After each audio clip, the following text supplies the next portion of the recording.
dentro del propio Deloitte. A partir de ahí seleccionamos una serie de temas que podríamos decir que son candentes y que pueden tener, por así decirlo, un desarrollo futuro poderoso en todo lo que es el ámbito de estas tres industrias, cada vez más integradas, como podréis ver en las propias predicciones.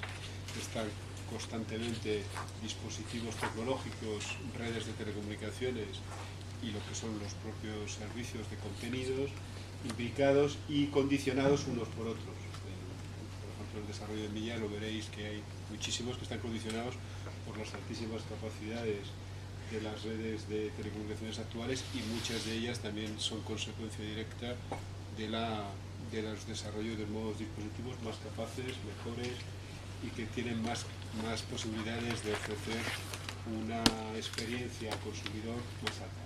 Entonces, sin más, de nuevo agradecer que estéis aquí, estén aquí un año más, y paso a Enrique a que nos explique las cuestiones más interesantes del ámbito tecnológico. Muy bien. Muchas gracias, Luis. Bueno, buenos días a todos. De nuevo, gracias por acompañarnos en las predicciones de este año 2014. Este año, por suerte, vamos a tener menos, con lo cual, dentro del tiempo que tenemos, nos vamos a poder concentrar en explicarlos con un poco más de detalles. Como podréis imaginar, al igual que en años anteriores, tenemos una serie de predicciones que están más relacionadas con el uso de la tecnología en el ámbito social. Ya sabéis que cada vez es más relevante, y en ese caso me refiero, empezando por el final, a las dos últimas, todo el tema de las consultas médicas que luego explicaremos, y el tema relacionado con la formación, de los cursos masivos online. Siempre sabéis que tenemos un capítulo dedicado a la repercusión de la tecnología en el ámbito social, que es por donde hemos empezado, en la parte final. Luego, como no, tenemos que volver a hablar de las tabletas. Yo creo que de las tabletas llevamos hablando ya 2 o 3 años, y este año tenemos una predicción que alguno de vosotros incluso ya se ha atrevido a publicar por algún artículo que he leído, y está relacionado con el tema de la estratificación. Luego lo comentaremos. Tenemos también que hablar, y sabéis que ha estado muy en boga y ha sido algo bastante novedoso en los últimos meses, y especialmente en el Mobile de Barcelona de hace unas semanas, de todo lo que son la tecnología de llevar puesto o wearable en inglés. Sabéis que tiene muchas denominaciones, y ahí os vamos a dar también la previsión nuestra. Y empezando y terminando por la que voy a comenzar, pues el tema de salón digital en general, no tanto enfocado en el tema de contenidos y media, sino el tema de los devices, de los dispositivos. Pues también vamos a dar una predicción relevante, que viene a decir que estamos ralentizando un poco el crecimiento global. Y empiezo por ahí. El salón digital, que ahora definiremos, podéis imaginar qué es, pero ahora definimos un poco los devices que lo componen, pues está en un entorno de los 750.000 millones de dólares al año. Este salón se compone pues por 5 categorías de dispositivos que están muy relacionadas, como son el PC, como es la tableta, como es la videoconsola, los smartphones y la propia televisión, cada vez más integrada en el mundo tecnológico, en el mundo de internet y de contenidos. Pues bueno, son dispositivos que cada vez están más relacionados. Con el iPad puedo ver con el iPad y con el Apple TV cualquier cosa que tenga en internet y en la nube, las teles con la conexión a internet, conectar la videoconsola y conectar a internet. Son dispositivos que cada vez están más relacionados, y nuestra tendencia es que cada vez va a haber algún dispositivo más, como luego hablaremos de los wearables, que también se van a integrar en este salón digital. Entonces, al final pues hay muchos temas comunes, procesadores, pantallas, etcétera.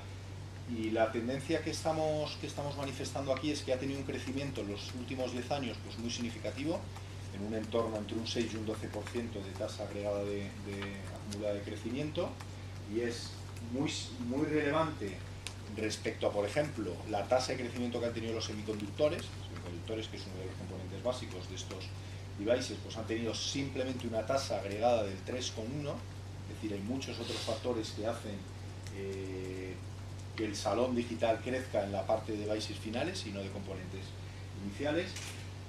Pero lo que venimos a decir, esto es un dato, esto es un hecho que ha ocurrido en los años anteriores, Pero lo que estamos viendo desde Deloitte es que para este 2014 y en los años sucesivos parece que estamos alcanzando el techo.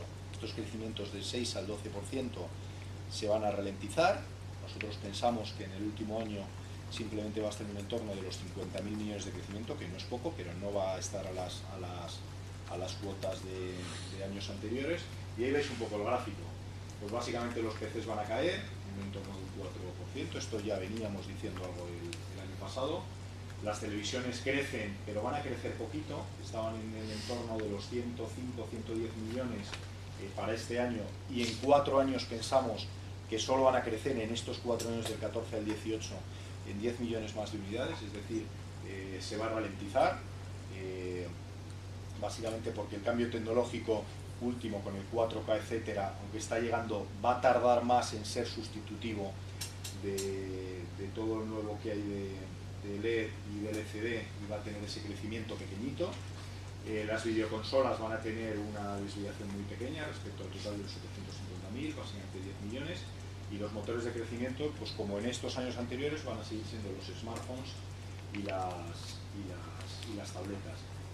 Aunque estos son motores de crecimiento, los otros van a crecer en menor medida, incluso de crecer, lo que nos va a hacer que este incremento global que estamos teniendo todos estos años de crecimiento del salón digital, pues se va a parar un poco, va a seguir creciendo, pero todo esto que hemos dicho lo que nos va a llevar es que esta ralentización en ventas de televisores, de videoconsolas, los plazos más largos de modernización de los smartphones y de las tabletas, etcétera, pues se lleva también a una desaceleración. Se va a seguir invirtiendo en I+D, por supuesto, pero en un crecimiento más desacelerado, y lo que nos abre es, pues, nuevas, como siempre, una cierta ralentización, pues abre otras nuevas oportunidades, en ventas de videojuegos, en temas de que se va a aumentar el tema de tarifa de datos, y con los operadores de telecomunicaciones en los últimos años sabéis que cada vez hay ofertas más integradas y más agresivas. Se va a dar un cierto respiro en este capítulo a los desarrolladores de software. Sabéis que en los últimos años, con todo el tema de los distintos dispositivos, los distintos sistemas operativos, Android, iOS, demás, pues los desarrolladores de software pues han tenido un papel muy relevante de correr mucho para llegar a todos estos dispositivos. Esto se va a estabilizar, no se prevé que salga ningún sistema operativo nuevo revolucionario en estos dispositivos, por lo cual ahí se va a tener un entorno más estable y una menor fragmentación. De acuerdo, esta sería un poco la primera predicción que tenemos en el ámbito de tecnología. La segunda, que quizás la más revolucionaria y la más novedosa, y que muchos analistas y nosotros también la asemejamos al móvil de hace 20-25 años. Bueno, parecía que aquel aparato que llevábamos, que pesaba no sé cuántos kilos, pues que era absolutamente inviable que se masificase y que todo el mundo lo llevase, y desde hace unos años ya todo el mundo tiene más de media, como sabéis, en países muy desarrollados tiene más de un móvil. Pues en esto hay muchas tendencias que dicen que puede ser la próxima revolución, no con tanta rapidez como ha sido el tema del móvil, pero que puede ser la siguiente revolución tecnológica en cuanto a dispositivos de llevar encima, ¿no? Lo que llaman los términos anglosajón wearables. Entonces nosotros decimos, estamos preparados. Realmente aquí no es una previsión de decir esto va a estallar, en los 2 o 3 próximos años se va a masificar, sino que es un poco más una pregunta, ¿no? Es decir, ¿realmente la sociedad de hoy está preparada para hacer masivo este tipo de dispositivos? Nosotros pensamos que en el 2014, en una medida bastante, bueno, si queréis, restringida, que van a ser unos 10 millones de unidades, que si los comparamos con el salón digital de los casi 800 millones, pues es un entorno muy pequeño. Bueno, realmente deberíamos comparar los 3.000 millones en término monetario con los 800.000 millones de dólares, por lo cual es un porcentaje pues muy reducido. Pensamos que va a llegar a unos 10 millones aproximadamente repartidos en las Smart Glasses, unos 4 millones, en las Smart Bands en otros 4 millones, y los relojes inteligentes en 2 millones. Ahí veis unos precios aproximados de estos dispositivos. Y sí que es cierto que a futuro, no en 2014, pero a futuro, por el tema de envejecimiento de la población, por toda la optimización de las conectividades, tanto en casas como externamente, y por todo el avance de las técnicas de la telemedicina, pues tenemos en estos dispositivos concretos unas oportunidades bueno, pues mucho más significativas que con dispositivos mucho más pesados, como pueden ser, por ejemplo, la televisión, porque son dispositivos que los llevamos encima y son dispositivos realmente de movilidad, al igual que un teléfono móvil o incluso más. Pero sí que es cierto, y lo habéis visto, y hay muchísimos artículos y muchas corrientes de opinión y personas en Estados Unidos que les han detenido por ir condicionadas con las Google Glass y demás, que hay unos temas regulatorios, que es un factor relevante, que en función de cómo se desarrolle en los próximos años, y aquí todavía hay muchas incertidumbres, pues va a ser el despegue definitivo. Es un tema social, pero también es un tema, lógicamente, regulatorio. Temas de privacidad, temas de sitios donde está prohibido. Nosotros entendemos que a futuro es bastante improbable que con las gafas inteligentes pues se vaya a permitir la conducción, y bueno, pues ahí habrá regulaciones globales, regulaciones por países, etcétera. Esta es el primer caballo de batalla con el tema de los wearables. El segundo es el tema de las aplicaciones. ¿Qué ha pasado con el mundo de los tablets y con el mundo de los smartphones? Pues que no ha sido un tema básicamente de comunicación, ha sido un tema de necesidad de muchas aplicaciones que han generado los desarrollos de software, lo que nos hace el tener estos volúmenes de venta y estos volúmenes de penetración de estos dispositivos. Entonces aquí el papel de los desarrollos de software en estas aplicaciones, que hay que hacerlas desde cero, que cualquier aplicativo que tenemos en iPad y smartphone no vale para las smart bands o para las gafas o etcétera, pues el papel que jueguen los desarrolladores de software pues va a ser absolutamente relevante. Cuando decimos desarrollos de software, desarrollos aplicativos, sistemas operativos, etcétera. Pero también es verdad que hay otra tendencia, y se ha visto mucho en los smartphones, que los pioneros en este tipo de tecnologías pues bueno, pues tienen mucho interés y son muy propensos a comprar empresas de tecnología y a desarrollarlo en este sentido. Y luego otro segmento dentro del tema de las aplicaciones que vemos que llegará pero en menor medida inicialmente en estos primeros años, es el tema de la complementariedad. Pues no sé, pues llegaremos a un momento que tengamos la televisión integrada, el mando de la televisión integrada con la Smart Band, y cambiemos el canal desde aquí, o lo cambiemos desde las gafas o cualquier... no nos vamos tanto a la domótica, que eso tardará un poco más, pero en el tema del salón digital también va a tener una complementariedad. Esta sería la segunda reflexión que queríamos hacer hoy en el ámbito de tecnología. El tercero, que yo creo que es más conocido para vosotros, pero que esperamos daros algún dato que no conozcáis, es la estratificación de las tabletas. El primer dato creo que lo conocéis, las tabletas compactas, empezamos por compactas, las menores de 8,5 pulgadas, pues ya han ganado a las grandes. Sabéis que además es un tema realmente sorprendente, porque las tabletas compactas prácticamente han salido hace 2 años, con lo cual se han comido al mercado de las tabletas grandes, que llevan el doble de tiempo, y este primer año van a superar las tabletas compactas en 5 o 10 millones de unidades a las tabletas clásicas. Bueno, una reflexión muy sencilla: ¿por qué se estratifica el mercado? Pues la realidad, por precios, por velocidad de los procesadores, por los pesos, por la usabilidad de los mismos, por los precios. Ahora, no sé, la variedad de tabletas que hay, de multitud marcas, y con wifi, no wifi, con 3G, pues es la verdad muy grande, y es que además las necesidades de las personas que las compran son muy distintas. Ahí veis un poco la comparación, ¿no?, en términos de peso, de conectividad, de los procesadores que llevan, de las memorias, del tiempo de la batería, que también sabéis que es muy relevante, de cuánto la estoy usando, etcétera. Porque veis distintos tipos de tableta con estos factores y con los precios.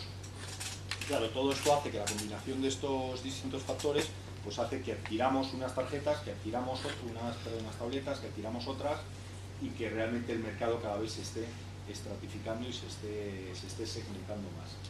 Además, tenemos unos datos que nos dicen que el 20% de las personas tenemos 2 tabletas. Tenemos una tableta grande y otra tableta pequeña, o tenemos una tableta para el padre, otra para el hijo, o una para uso profesional y otra para uso personal. Y lo que parece que va a tender es que la tableta grande pues tiene más sentido que lo usemos en el trabajo, en casa, que la podamos compartir, que entre varias personas. La tableta pequeñita pues la llevamos en el bolso, la llevamos al ordenador. Es una tableta para, pues, bueno, realmente se ha visto algunas llegan a pesar la mitad de las grandes. Nuestros estudios dicen que las tabletas pequeñitas las compartimos poco, y esta es la realidad. Parece que realmente no sé si tiene mucho sentido o no, pero es una realidad por estudios que hemos hecho, que la tableta pequeñita, pues el iPad mini o cualquier tableta de 7 pulgadas, pues tenemos más tendencia a hacer un uso personal y individual de la misma. ¿Esto que nos lleva? A que para desarrollos de aplicaciones, para operadores de telefonía móvil y para operadores de telefonía fija, para el ámbito comercial, para proveedores de contenido, para los directores de sistemas de información y para empresas de campo, se abre un mundo enorme. Ya no tengo solo un target donde colocar mis servicios como operador de telefonía, mis aplicaciones como gestor de datos de campo en mi empresa. El tema de yo como director de sistemas de información, lo que tengo que ofrecer a mis empleados. En cada uno de estos ámbitos o de estos grupos de mercado, pues debido a la estratificación de las tarjetas se abren nuevas oportunidades de negocio bastante relevantes. Y hay en muchos casos que no es lo mismo comercializar determinadas aplicaciones o determinados servicios en una tableta de un tipo, en una tableta de otro, con un peso con otro, con una velocidad o con otra. Entonces aquí la predicción, sobre todo, yo creo que la primera parte la conocía es más, de que se estaba estratificando y que ya habían cogido las pequeñas a las grandes, pero sobre todo es el nuevo mercado, que está más descrito con mayor profundidad, que se abren para estos grupos de opinión y para estos segmentos. Si queréis, estas tres reflexiones son las más relacionadas con la pura tecnología y con los puros dispositivos. Las dos siguientes habíamos comentado, una relacionada con la educación y otra relacionada con el ámbito social y sanitario. Bueno, este es un tema que pensamos que va a estallar, que hasta ahora no es revolucionario, es el tema creo que lo conocéis, los MOOCs, los cursos masivos online abiertos. Y el dato que tenemos es que se ha duplicado respecto al 2012. Tenemos aproximadamente desde 2014 las inscripciones a este tipo de cursos. Sabéis que los cursos abiertos son cursos que hacen entidades sin ánimo de lucro, que hacen particulares, que hacen gente para poner de una forma masiva a disposición de manera gratuita, en algún caso con un fee muy pequeño, y realmente poderlos hacer en el ámbito de Internet y en el ámbito de la tecnología globales para todo el mundo. Entonces esto, que en 2012 pues tenía una penetración muy pequeña, en 2014 sigue teniendo una penetración reducida, pero se ha duplicado respecto a este año. Y el caballo de batalla que hay en los cursos online es que no se terminan. La gente que los empieza pues realmente va picando contenidos, pero hay una tasa de finalización realmente ínfima. Hemos estimado que este año acabará en aproximadamente el 0,2%. Para el 2020, pues para el 2020 pensamos que de toda la formación, es un dato muy global, a nivel mundial que se va a producir, pues aproximadamente el 10% de los cursos globales que se van a dar, pues serán cursos, por supuesto, en la red, y que van a ser masivos abiertos. ¿Qué problema, qué tendencias o condicionantes nos encontramos aquí? ¿Por qué pensamos que esto va a dar un empujón importante? Pues bueno, los gobiernos y las personas, por lo que antes pagaban en general, pues ya no pagan tanto. Y si yo me puedo formar en algo de manera gratuita con un fin muy pequeño, o tengo que ir a una escuela de negocios o a un proveedor tecnológico a formarme en algo y tal, pues ya las tendencias han cambiado, y no solo de las personas, sino de los gobiernos. Con todo el tema de la tecnología, tú antes te formabas en algo, terminabas tu carrera, y bueno, pues tenías unos años que te valía bastante lo que habíamos aprendido. En el ámbito de la tecnología, lo que aprendes hoy no te vale a lo que necesitas dentro de 2 años, y menos lo que necesitas en 5 años, con lo cual eso es un gasto enorme de capacitación de los países en los temas tecnológicos, y lógicamente los gobiernos no pueden asumir dicho coste. Entonces, por eso pensamos que esto puede ser una tendencia bastante relevante en la medida que a la gente se le pueda capacitar de manera más rápida en el ámbito tecnológico. Bueno, todo el tema de Netflix ha cambiado mucho, el push y el pull. Pues antes me decían que tenía que aprender esto, y entonces empujaba para aprenderlo, y ahora pues, bueno, pues Yo ahora aprendo lo que quiero casi cuando quiero, y este es un tema que es una tendencia que la gente es lo que está buscando. Todos los temas de Big Data, Analytics y demás, pues es un tema que también ha cambiado significativamente. La pedagogía también ha cambiado. Sabéis que cada vez más hay muchas tendencias del libro digital y de aparcar el libro de texto, y hay muchas escuelas que ya cada vez lo tienen y acceso a contenidos, etc. Entonces es otra tendencia que nos ayuda a ver que el tema de los cursos online abiertos pues va a representar un empujón de cara a futuro. Y por último, y ya con esto termino, lo que se llaman las consultas virtuales, las e-visits, que por intentar definirlo bien, no va tanto a que, en un primer estadio, como ahora explicaremos, no va tanto a que yo me conecte con mi doctor y mi doctor me pueda hacer una exploración física en remoto, con aparatos muy sofisticados, tecnológicos y costosos, sino que en base a unos formularios, unas fotografías, una tendencia o un historial clínico, etcétera, me pueda diagnosticar en remoto. Es decir, que me evite el tener que hacer la visita física y en sí los costes que esto supone para los hospitales, públicos y privados. Pensamos que son sin duda las visitas médicas del segundo decenio del siglo XXI, y sobre todo que es una tendencia que en Europa está mucho menos extendida. En Estados Unidos casi todo el mercado de las e-visits para el 2014 en un entorno de un 70-80% va a ser en Estados Unidos y en Canadá. Y esto nosotros vemos que se va a ir expandiendo al resto de países. El dato que tenemos es que en 2014 habrá aproximadamente unos 100 millones de visitas virtuales globalmente, y esto va a suponer un ahorro de aproximadamente 5.000 millones de dólares. Y aquí de nuevo, igual que hablábamos con el tema de los cursos online, la tendencia pues es exponencial, sigue siendo pequeña y ahora vemos un posible ahorro, pero es que del 2012 al 2014, en solo 2 años, hemos multiplicado por 4 el tema de las visitas médicas. Sin duda, al final hay que reducir todos los costes sanitarios, tanto sean públicos o privados, en países, por ejemplo, como España, con una sanidad pública gratuita, pues es un tema crítico para poder dar la misma atención con la misma calidad, pero de una manera más barata, y mejorar la atención y evitar las colas, evitar los costes, etcétera. Y luego, claro, hoy en día todos los temas de la tecnología, de las telecomunicaciones, como vemos ahí en el gráfico, todo el mundo tiene un PC, como todo el mundo hay una penetración muy importante, con internet en casa, con temas incluso de fibra, con lo cual toda esta barrera que había antes en telecomunicaciones y en tecnología, pues ahora ya cada vez no la tenemos. Hemos hecho un estudio aproximado que en el informe más amplio pues podéis ver un poco de dónde hemos sacado estas cifras, porque no es lo mismo el coste de una visita médica que tiene en Estados Unidos, en España, etcétera, pero bueno, hemos ponderado aproximadamente que una visita médica mundial cuesta $50, en Estados Unidos son más caras y en España de media son más baratas, pero hemos dicho, bueno, si nos cuesta aproximadamente con todos los indirectos, etcétera, y tal, $50 por coste medio por cada una de las visitas. Y aproximadamente a nivel mundial se tramitan 3.500 millones de visitas anuales físicas. Pues tendríamos un número, lógicamente muy aproximado, de unos 175.000 millones de dólares por año que nos gastamos en visitas médicas. Con la segmentación de qué cosas se pueden hacer en visita presencial y qué cosas en visita online, pues tendríamos aproximadamente un 30 o 40%, y el mercado potencial en los próximos años de ahorro pues no son los 5.000 millones que se van a ahorrar este año, sino que multiplicaríamos por 10 o por 12. Entonces, el tema está claro.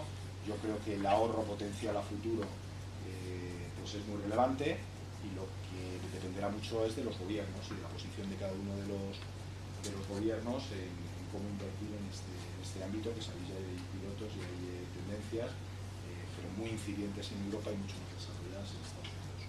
Y simplemente por finalizar, al final no se trata solo del ahorro de costes, sino también de tener una medicina preventiva, de poder llegar a salvar vidas, porque a veces en muchos temas críticos, pues lógicamente no se puede llegar a lo que es la visita médica, y sí a todos los sistemas de prevención que cada vez son más desarrollados, y ahí desde el objetivo que se quiere tener hasta la solución, con un tratamiento más rápido, un tratamiento pues más de atención primaria, servicios de diagnóstico, servicios especializados, pues pensamos que es un tema que sin duda en los próximos años va a tener un auge muy significativo, porque aquí, como muchas veces ocurre, tenemos el driver del coste, que a veces sabéis que es absolutamente fundamental para poder desarrollar los temas. Y yo, por mi parte, no tengo nada más. Hacemos como las otras veces, ¿no? Yo creo que contéis vosotros y al final hacemos preguntas.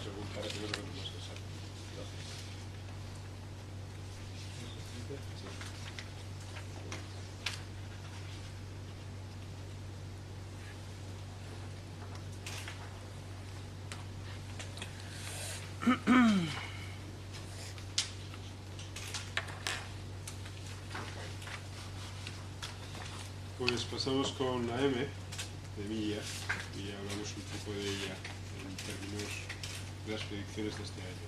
Al igual que en tecnología, las predicciones de este año son más, yo creo que bastante más centradas que lo han sido en años anteriores y sobre todo menos numerosas. Básicamente van a tratar temas que tienen muchísimo que ver con casi todos los casos por la televisión, que es la que, por así decirlo, está impulsando mayor el número de dispositivos y en ese sentido vamos a tratar 4 de las 5 relacionadas directamente con el consumo de vídeo, el consumo de televisión, la medición de la televisión como concepto general. Adicionalmente hay otro aspecto que tiene un enorme interés y que además no solamente tiene implicaciones para el MIA, sino que tiene una implicación directa para otros muchos negocios, que es el aumento considerable que están teniendo los derechos de ejecución de músicas tanto en el crecimiento de lo que son los ingresos de la industria musical como lo que es el crecimiento de los costes para una serie de negocios que utilizan la música como una parte fundamental de su predicción. Entonces, sin más, paso directamente a hablar de cada concepto. Una de las primeras, y que probablemente a nosotros nos van a sonar inicialmente extraño, es el auge de la televisión de pago. Una de nuestras, la predicción, lo que predice Deloitte es que para el final del año 2014, más de 50 millones de hogares tendrán alrededor del mundo 2 o más separadas servicios de suscripción de televisión de pago. Y que ese doble suscripción de servicios de televisión de pago supondrán 5.000 millones de ingresos adicionales en el mercado de la televisión de pago. Esto suena un poco sorprendente, sobre todo en un país en donde tenemos una percepción de la televisión de pago anormalmente bajo en comparación con el resto de los países europeos. Entonces, en los países europeos algunos de ellos ya han superado el 50% de penetración de televisión de pago. En España no alcanzan el 25%. El advenimiento de los servicios de vídeo bajo demanda, bajo suscripción, que son lo que se llama SVOD, el ejemplo más claro es Netflix, curiosamente no ha producido lo que se esperaba, una sustitución, sino que lo añaden como una capa más, y añadida a lo que son los servicios que normalmente se ofrecen de televisión de pago. Esto ha generado además una acción muy interesante, que no solamente no ha sido sustitutivo, sino que además adicionalmente ha abierto un nuevo mercado en todos los servicios OTT, over the top, de las plataformas incumbentes y tradicionales de televisión de pago. Es decir, los mecanismos de los que actualmente están liderando los servicios estos SVOD, como se llaman en términos de acrónimo, son precisamente los grandes operadores de televisión de pago toda la vida, DirecTV, Sky, Canal Plus, etc. Y no necesariamente Netflix. Esa predicción, que lógicamente es interesante, lógicamente va en contra de una que se había hablado, que era que precisamente el cable se cortaba, el cord cutting, que era una predicción de la década pasada, de que al final no tendríamos los servicios de televisión de pago, irían desapareciendo. En el caso de esta expresión es muy norteamericana, porque toda la televisión en Estados Unidos es por cable, por el sistema broadcast que tienen ellos. El terrestre es básicamente europeo, excepto en Alemania, en donde solamente un 6% de los hogares ven la televisión a través del servicio tradicional broadcast que nosotros conocemos, pero allí lo hacen a través de este tipo de servicio. Entonces, va en contra completamente y no ha desaparecido. Los operadores de televisión de cable y de pago tradicionales incumbentes, o los que estaban prestando este tipo de servicios, no lo han hecho. Lógicamente, este modelo de doble contenido, es decir, hay un proveedor de televisión de pago, hay otro proveedor de televisión de pago, y todos se integran en el hogar y conviven de manera pacífica sin que se produzca ningún problema. En eso, que lógicamente puede sonar pues, extravagante que alguien tenga un doble servicio de televisión de pago, sí que muestra ciertas tendencias. En primer lugar, estos servicios dobles de servicios de televisión de pago suelen ser complementarios, suelen completar los servicios de televisión de pago que tradicionalmente tiene la gente. Normalmente su coste es bajo, normalmente su contenido no supera los $10. Es el caso de Netflix, como caso más paradigmático. Y adicionalmente, en eso también ha tenido un enorme impulso el desarrollo de algún tipo de dispositivo adicional, como son los famosos dongles inalámbricos, que permiten a través de la televisión conectarla directamente a los servicios wifi de banda ancha y automáticamente poder recibir servicios de este tipo de naturaleza. Lógicamente estamos ante unas posibilidades enormes para el desarrollo de unos servicios de televisión de pago mucho más importantes y que lógicamente afectan a todos los actores de la cadena de valor. Lógicamente a proveedores de contenidos porque tienen que planificar un mix de ingresos radicalmente cambiante.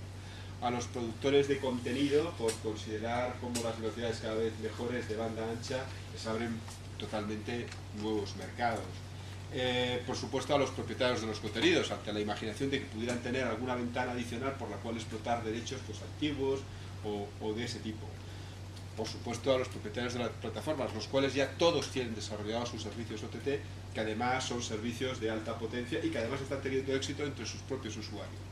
Y por supuesto a los proveedores de banda ancha, porque uno de los principales problemas con los que nos vamos a encontrar, y que es uno de los problemas básicos, es que esas bandas anchas son cada vez más ocupadas, ocupan un espacio terrible, que es el caso de los y que compiten además unas con otras para ofrecer esos servicios. Lógicamente eso va a tener un asunto. Y justo es eso lo que está detrás que los servicios de televisión de plataforma sigan funcionando. Los servicios de plataforma normalmente tienen una banda ancha protegida, normalmente utilizan sistemas alternativos de alta protección, como es el caso del satélite, lo cual les permite el no ser molestados por el advenimiento de nuevos servicios de televisión de pago utilizando este servicio. Todos esperábamos que Netflix fuera a matar la televisión de pago, pues no parece que sea la intención, incluso va a convivir pacíficamente en el mundo occidental.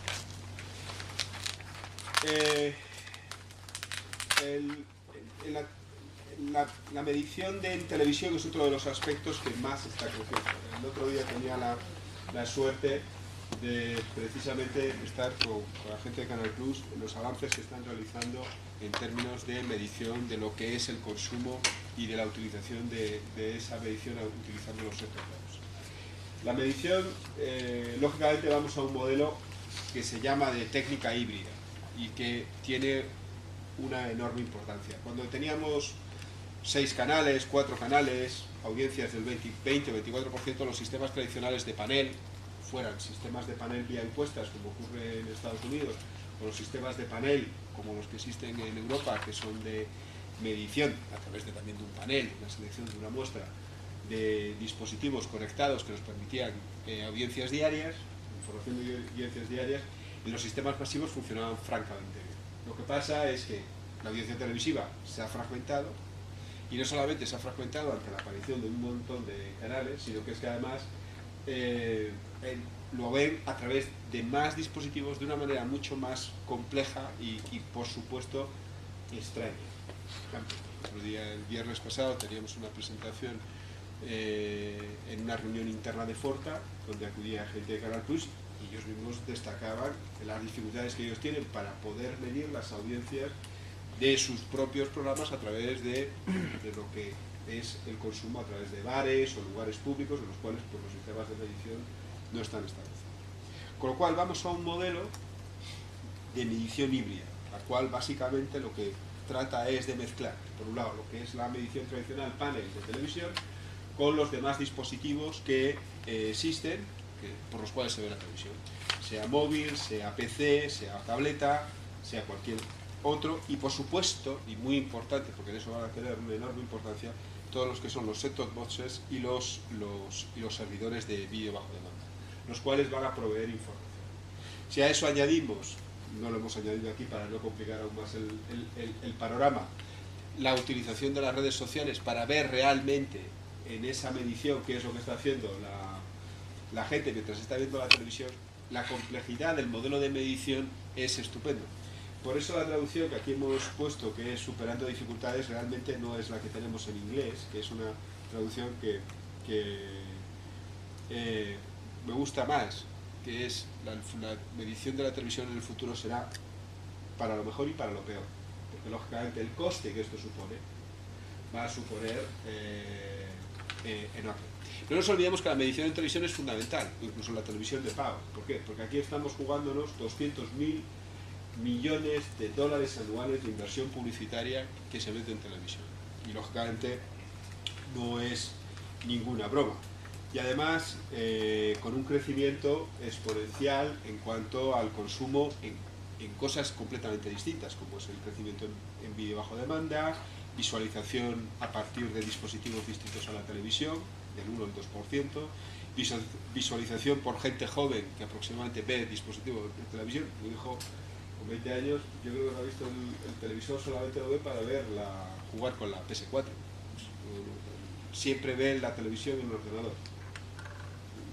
Y no hay manera de convencerle de que se vea mucho mejor en una televisión de alta definición, pero él prefiere utilizar el ordenador. Y entonces, claro, a ese cómo le medimos y cómo le vendemos cosas, o cómo sabemos si está viendo o no viendo la televisión. Lógicamente son sistemas que lógicamente complican, y entonces en cada caso va a ser un tema complejo, y lógicamente intentar reducir ese margen de error que antes no teníamos tanto porque teníamos audiencias masivas, lógicamente va a costar muchísimo. Lo que es más importante también es que además el donde se ve es el donde realmente tenemos el gran problema. Y el donde se ve además está desarrollando una información absolutamente errática que está constantemente confundiendo a los operadores de televisión. Es mucho más compleja y lógicamente el coste, como he dicho antes, va a crecer de manera exponencial. Lógicamente hay muchísimas cuestiones que se puede utilizar, he marcado las anteriores que creo que son las más importantes, pero lo más significativo es que lógicamente el sistema de medición va a traer sin ningún género de dudas unos costes adicionales que lógicamente son necesarios para poder seguir justificando la medición de audiencia. Otro ámbito que crece, y además ya todo el mundo ha confesado que no va a haber manera de que no crezca, son los costes de los derechos de emisión en el ámbito deportivo. En el año 2014 el valor de los derechos de emisión de derechos de contenidos deportivos se incrementará en 24.200 millones de dólares, un 14% más que en 2000. Y además en los deportes premium, básicamente los deportes premiums son, pues, por supuesto, todas las ligas de fútbol de todos los países y sus eventos regionales y mundiales, las ligas norteamericanas, las cuatro grandes ligas, béisbol, hockey, baloncesto y fútbol americano. Adicionalmente también tienen bastante éxito las ligas escolares, por así decirlo, o de high school o de universidad, que también tienen una enorme importancia. La Premier League y el Campeonato Mundial de Cricket en la India es otro de los grandes conceptos de derechos que se pagan en el mundo, y lógicamente la Fórmula 1, eventos que son todos importantes. Los 10 primeros son indiscutiblemente las 5 grandes ligas de los 5 grandes países europeos, la UEFA Champions League y las 4 grandes americanas, las 4 que he señalado antes: hockey sobre hielo, fútbol, baloncesto y béisbol. Y lógicamente el crecimiento es exponencial, cada vez más importante, no hay manera de detener este proceso. Y lo que ocurre es que efectivamente se ha dejado ya de discutir que lamentablemente este coste va a seguir siendo el más importante. 3/4 partes del valor total de los derechos de emisión se ha generado, como he dicho antes, por esas 10 competiciones que he señalado antes.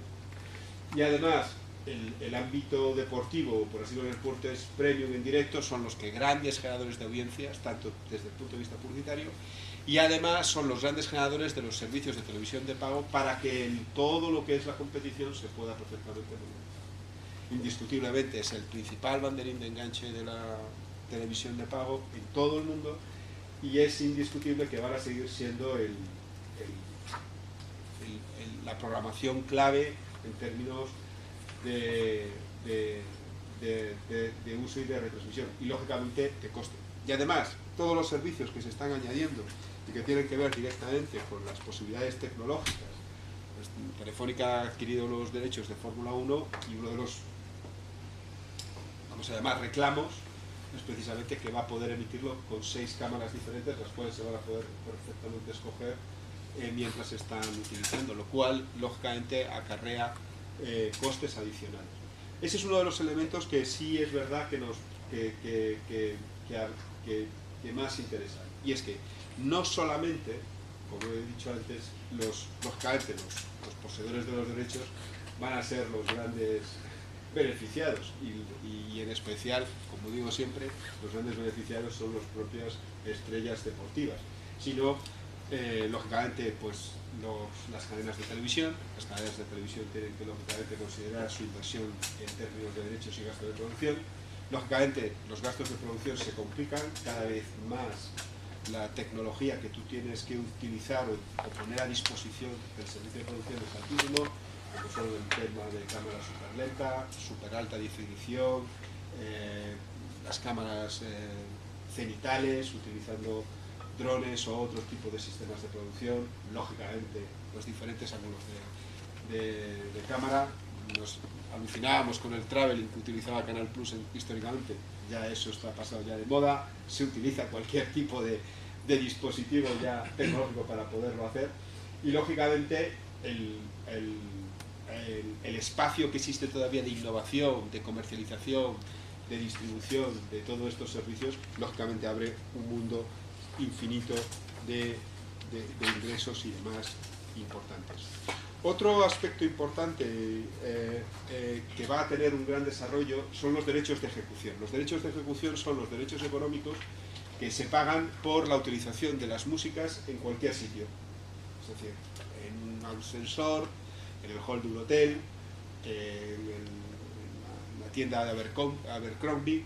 Se señala aquí uno de los aspectos críticos en el consumo de ropa, es precisamente la utilización de una determinada música, no de una música, sino de una determinada música, la cual lógicamente genera probablemente un enorme dolor de cabeza a los padres que acompañan a las niñas, pero que es indiscutiblemente un elemento fundamental. Incluso está esto mezclado, aunque aquí no está indicado, con técnicas de aroma especiales. Las tiendas Abercrombie, por ejemplo, que utilizan un aroma especial precisamente para excitar el consumo. Pero lógicamente todo esto está creciendo de manera exponencial, y lógicamente los propietarios de los derechos musicales han visto aquí una fuente adicional de ingresos. Nosotros ahora mismo estamos trabajando precisamente con una de las asociaciones de intérpretes y de propietarios de derechos para precisamente establecer tarifas nuevas que tengan en relación con los distintos sitios en donde se consume música y que por lo tanto y que se utiliza esa música para el negocio. Este es un crecimiento importante y con el tiempo deberían de alcanzar la cifra que ahí se señala, 2.000 millones de dólares, aunque en este momento sería impresionante. Pero lo que sí es cierto es que crecen todos los años. Esos desarrollos además crecen por copia en muchos países porque ya es obligatoria por licencia el que usted, si está utilizando una música, tiene que pagar. En el caso de España, en cualquier sitio donde se esté emitiendo una música, la SGAE y AISGE cobra un canon por ese tipo de derechos. Segundo, los cánones que se pagan por parte de las televisiones y las emisoras de radio son cada vez crecientes. Por ejemplo, la radio FM analógica podría empezar a pagar derechos de ejecución en Estados Unidos por primera vez. Y era algo extraño, pero que, lógicamente imagínense lo que es toda la radio en Estados Unidos pagando ya derechos por la utilización de las músicas. Y lógicamente, además, están creciendo los servicios digitales. Habrá al final de 2013 habrá 26 millones de abonados a servicios de música por satélite y casi 4 millones de servicios de música online. Todos esos señores van a pagar derechos.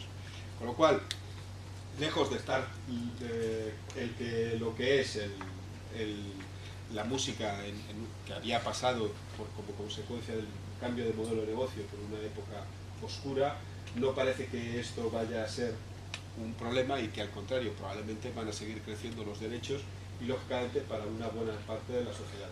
Nosotros ahora mismo, por ejemplo, estamos colaborando en Europa en el desarrollo de una especie de metadata en donde tendremos, por así decirlo, recogidos todos los autores y todos los derechos de tal manera que se pueda, por así decirlo, no generar ningún tipo de conflicto con respecto a lo que es el propietario de los derechos de música. Porque el valor que este negocio incrementa a otros, y básicamente al retail o a la restauración, es muy alto y lógicamente este va a seguir creciendo. Finalmente, un tema que nos coge mucho más lejos, pero que desde el punto de vista tecnológico sí que es importante, es todo lo que tiene que ver con el desarrollo del vídeo bajo demanda inalámbrico en las áreas subsaharianas. Las áreas subsaharianas son de una altísima población, estamos hablando de 900 millones de personas, es decir, estamos hablando de mucha gente, en países básicamente Sudáfrica, Nigeria, que son los más importantes, y que esos países además pueden, lógicamente, obtener, por así decirlo, una experiencia bajo demanda con un sistema muy sencillo, que es satélite, y el satélite tiene una capacidad, es el sistema de mayor capacidad broadband que existe en el mercado en este momento, por encima de cualquier otro, y con una cobertura inmediata, con un coste muy bajo en comparación con lo que es el despliegue de una red fija o terrestre de esto. Lógicamente, tiene una disponibilidad altísima de capacidad de cientos de canales. El hecho cierto es que los servicios de televisión de pago más extraordinarios que existen en Europa son todos a través de satélite, y los más importantes de Estados Unidos, que es DirecTV, es también posible. Y por supuesto la conexión es muy fácil. Cualquier hogar con una antena parabólica se puede enganchar. Lógicamente, esto es mucho más competitivo que intentar crecer una cuota de banda ancha de escasamente un 1% de la población y con una banda ancha móvil solamente con un 13% de penetración, que es en esta región.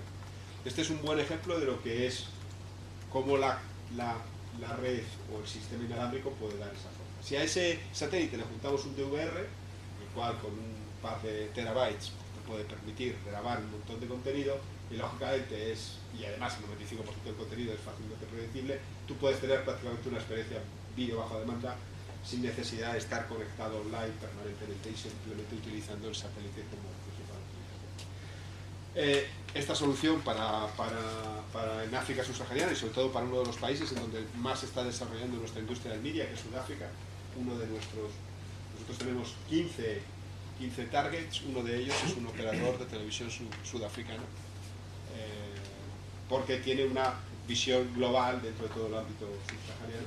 Lógicamente le permite un crecimiento exponencial sin necesidad de las grandes inversiones tecnológicas y sobre todo en obra, que significa establecer banda ancha.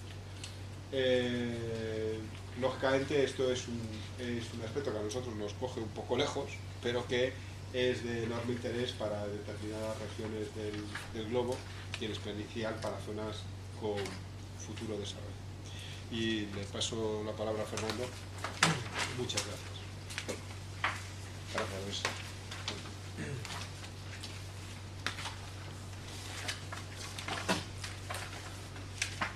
Bueno, pues las telecomunicaciones, como antes también decía Enrique, son también menos que otros años y yo creo que también por eso vamos a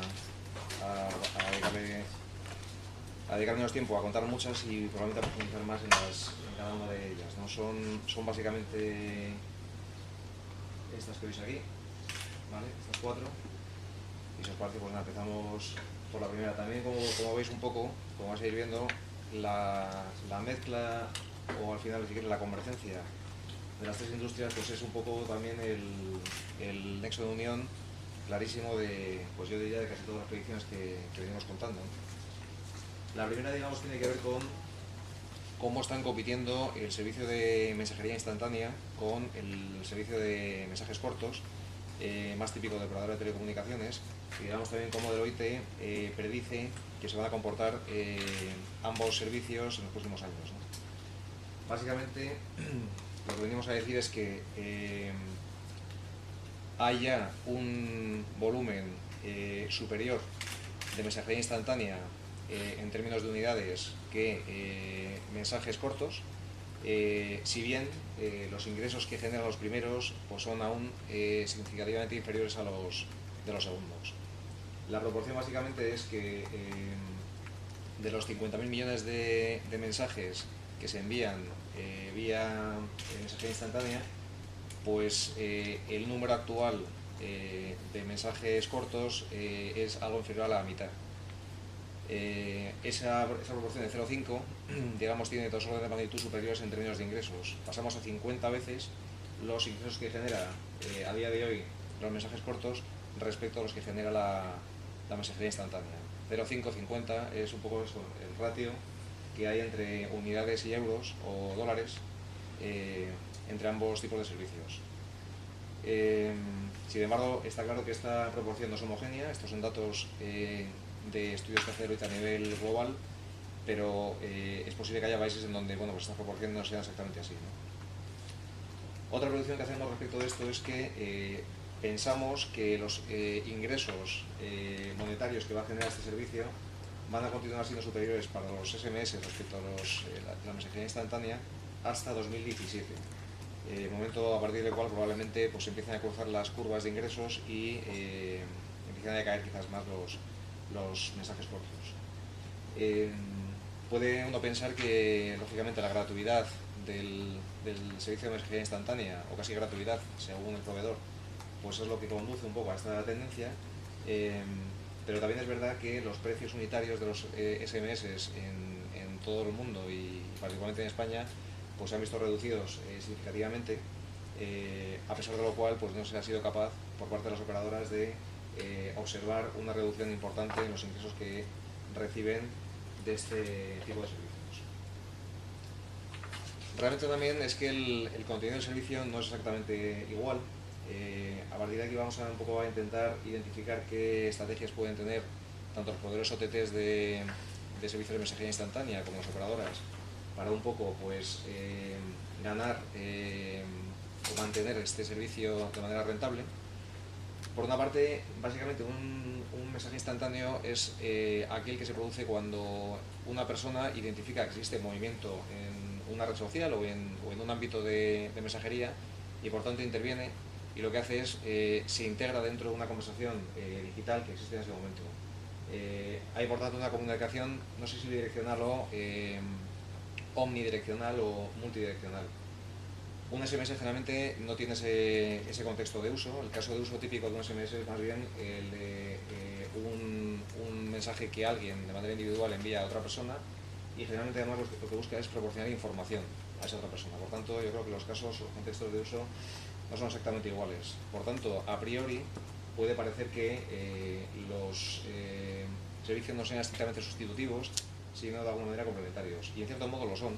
Lo que pasa que es verdad que existe, o vemos una tendencia a que los SMS incorporen funcionalidades de la mensajería instantánea y la mensajería instantánea quizás aspectos de negocio o de monetización que pueden haber aprendido de los SMS, ¿no? ¿De qué manera? Pues básicamente por una parte, que las operadoras de telecomunicaciones estamos viendo que no renuncian a ellas mismas convertirse en proveedores de servicios de mensajería instantánea, porque consideran que al final es un inductor de la contratación de banda ancha móvil y por tanto por ahí monetizan de alguna manera estos servicios, aun a pesar de que es posible que eso en parte significa una canibalización del uso que actualmente hagan sus clientes de SMS. Y también otra tendencia es que los propios proveedores de mensajería instantánea de alguna manera pues proporcionen servicios de valor añadido a los actuales, típicamente nada más que de mera comunicación, como por ejemplo pues la venta, o sea, las compras, la venta de juegos online y por supuesto quizás en más juegos y atractivos la venta de publicidad. También existe una tendencia a que los SMS incorporen servicios de mensajería los servicios de mensajería instantánea incorporen servicios de SMS y viceversa. Es decir, los SMS van a permitir cada vez más incorporar servicios de adjuntar archivos de audio, de vídeo, de modo que también en ese sentido pues, se van a hacer más indistinguibles unos de otros, ¿no? Y luego hay otra tendencia muy importante y es que las aplicaciones, lo que se llama el A2P, las aplicaciones de máquina a persona, que son usadas por ejemplo por hospitales, por gobiernos, en general por muchas empresas para comunicar eventos a las personas, se están multiplicando de una manera muy importante y es otro filón, digamos, de crecimiento para este tipo de servicios, ¿no? Prevemos incluso que podrían crecer hasta un 6% de media anual de aquí a 2017 este tipo de servicios A2P. En resumen, básicamente lo que queremos decir es que hay una progresiva erosión de los ingresos de los mensajes, pero que tanto los proveedores OTTs como las operadoras están estableciendo estrategias de alguna manera para converger con funcionalidades y usos de los SMS a la mensajería instantánea y viceversa, y eso de alguna manera va a permitir que todos tengan un rol en este juego. Otra de las predicciones, esta también está muy emparentada con algunas de las que ha comentado antes Enrique en relación con dispositivos, es el tema de las phablets, de estos dispositivos que son una especie de smartphone a caballo entre una tableta y un típico smartphone, como todos conocemos, pues que entendemos que realmente no es una moda pasajera, ¿no? Pensamos que es un tipo de dispositivo que ha venido para quedarse y para ocupar una porción importante de lo que es el mercado de los smartphones, ¿no? Como veis aquí, nuestra predicción es que la cuarta parte de la cuota de mercado, del mercado de smartphones, lo representen precisamente este tipo de dispositivos, las que se denominan phablets. Veis que un poco las distinguimos como aquellos dispositivos que tienen un tamaño entre 5 y 6,9 pulgadas aproximadamente. Y lo que prevemos, aquí están un poco las predicciones, es que el volumen de ventas en unidades se va a multiplicar por 2 en el 14 respecto del 13 y por 10 en el 14 respecto del 12, y que los ingresos del 14 van a ascender en términos globales a aproximadamente 125.000 millones de dólares. Esto puede representar alrededor de 300 millones de unidades vendidas de este tipo de dispositivos, con un precio medio, como veis ahí, de $415, que es más caro que el de un smartphone, aproximadamente de media puede ser un 10%, más o menos. Y luego en la distribución, porque claro, no hay un único phablet, hay diferentes tipos de phablets. Veis que básicamente casi 2/3 partes de los mismos se encuentran en el rango entre 5 y poco, 5,1 pulgadas, un 20 y tantos % entre 5,1 y 5,9, y las grandes representarían alrededor del 10% más o menos. También es verdad que las predicciones de penetración y crecimiento varían mucho por regiones a nivel internacional. Prevemos una cuota importante de ventas en la zona de Asia-Pacífico, quitando Japón. De hecho ya se ha producido en el segundo trimestre del año pasado. en el cual se vendieron 25 millones de phablets, lo cual y representó un incremento del 620% respecto al ejercicio anterior. Por otra parte, también otro área muy importante de crecimiento de este mercado es la zona de Middle East, Singapur e India, en donde también, como veis, pues del total mercado smartphone, el 30% del mismo ya fueron ventas de este tipo de dispositivos y experimentó un incremento del 1700% respecto al 12. Y son mucho más pobres, como veis, sin embargo, las cuotas de mercado sobre el mercado smartphone de estas phablets en EMEA y en Norteamérica. Y bueno, existen diferentes razones para pensar que esto es así. Básicamente hay razones, aunque estoy hablando un poco de tipo cultural. Hay gente que o incluso zonas geográficas en donde la gente tiene como hábito escribir con el smartphone con una mano, de modo que una phablet es incómoda para escribir con una sola mano. Hay países en donde el hablar por teléfono con una phablet que es de un tamaño pues, que puede parecer excesivamente grande, no sé, incomoda o no lo consideran apropiado. Y luego también, evidentemente, los usos y la necesidad de almacenamiento de datos en las tabletas pues es también diferente. Al final, un poco lo que también estamos viendo es que es un tipo de dispositivo que es parcialmente sustitutivo. O sea, vemos que al final el 50% de los propietarios de una phablet tendrán también probablemente un smartphone y los usarán en contextos diferentes. Probablemente aquellos que quieran escribir emails con una sola mano, pero también quieran contar con un dispositivo complementario para poder jugar o para poder leer texto o ver vídeos de una manera mucho más amplia, como permite una phablet, pues tendrán los dos, ¿no? En todo caso, la predicción establece más o menos un tope de un 40% de cuota de mercado del phablet respecto del mercado total de smartphones. Hay también otro aspecto interesante para acabar esta predicción, y es el de que hay lenguajes, incluso, por eso yo creo que la penetración también en países occidentales es más alta, que tienen un trazo que impide o que hace más difícil la lectura en smartphones como los conocemos que en phablets. Y justamente ese tipo de dispositivo más grande facilita la escritura en lenguajes como el hindi o el arábigo, que respecto a lo que puede ser pues, el lenguaje greco-romano que conocemos. Esta es muy interesante. Esta, de alguna manera, para mí es quizás una de las que más juego puede que den, y tiene que ver un poco con un filón que puede existir en el mercado desde el punto de vista de segmentos no explotados, que es el del segmento de la población que está, la verdad que eso también depende de dónde estemos hablando, pero en media internacional por encima de los 55 años, ¿no? Y es porque este segmento de la población tiene una penetración de acceso a Internet y particularmente de posesión de smartphones muy inferior a la media. Actualmente puede que esté en torno a un 20-25% la penetración de smartphones en este segmento de la población, y nuestra predicción es que ese porcentaje pueda subir hasta un 45-50%, lo cual es un incremento muy importante de hasta un 25% sobre el año anterior,